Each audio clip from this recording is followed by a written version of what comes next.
اور آج ہمارے معاشرے میں بے دینوں کے طور طریقے جو پائے جا رہے ہیں، کس طریقے سے عام ہو رہے ہیں، وہ آگے میں آپ کو بتاؤں گا۔ اور ایک حدیث پاک سنیے، حضور نبی کریم صلی اللہ علیہ وسلم نے ارشاد فرمایا کہ خمروا وجوہ موتاکم ولا تشبہوا بالیہود، اے لوگو تمہارے پاس اگر کسی کا انتقال ہو جائے، انتقال ہونے کے بعد اس کے بدن پہ چادر ڈال دو، چہرہ بند کر دو، چہرے پہ چادر ڈالو، اور یہودیوں کی مشابہت نہ اختیار کرو، ان کی مخالفت کرو، اس لیے کہ یہودی اپنے مردوں کے چہرے نہیں چھپاتے، چہرہ کھلا رکھتے ہیں، اور مسلمانوں کو حکم دیا گیا ہے کہ کسی کا انتقال ہو جائے تو چادر اڑائیں۔ آج بھی ماشاءاللہ ہمارے پاس اس پر عمل ہوتا ہے، فوراً چادر اڑا دیتے ہیں، کوئی دیکھنا چاہے تو چہرے سے چادر ہٹا دیتے ہیں پھر اڑا دیتے ہیں۔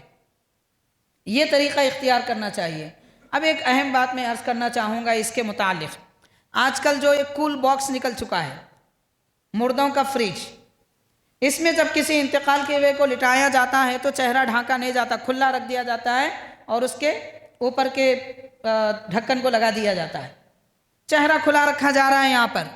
اور لوگ سمجھ رہے ہیں کہ ہم اس جسم کی حفاظت کر رہے ہیں، بلکہ آپ تو دین کے قانون کو توڑ رہے ہیں، یہودیوں کی مشابہت اختیار کر رہے ہیں۔ کھلا اس لیے رکھتے ہیں کہ بار بار وہ ڈھکن کھول نہیں سکتے، اس لیے چہرہ کھلا ہے۔ ہم کو کول باکس کا ڈھکن ہٹانا مشکل ہے، مگر دین کو توڑنا آسان ہے، قانون اسلام کو بدلنا آسان ہے۔ غور کیجئے ہم کس طریقے سے غیروں کی مشابہت پر چل رہے ہیں، اور ہم کو پتہ ہی نہیں چل رہا ہے ہم کیا کر رہے ہیں، معلوم ہی نہیں ہے کہ ہم کہاں کہاں دین سے ہٹ رہے ہیں۔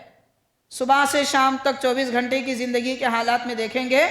کتنے مرتبہ ہم دین کی مخالفت کر رہے ہیں، اسلام کی مخالفت کر کے خود کو مسلمان کہتے ہیں، شرم نہیں آتی، حیا نہیں آتی۔ نبی پاک صلی اللہ علیہ وسلم نے یہودیوں کی مشابہت کرنے سے اس عمل میں بھی بچنے کا حکم فرمایا۔ اب حاضرین کرام غور کیجئے، یہ سارے احکامات ہیں غیروں کی مشابہت سے بچنے کے۔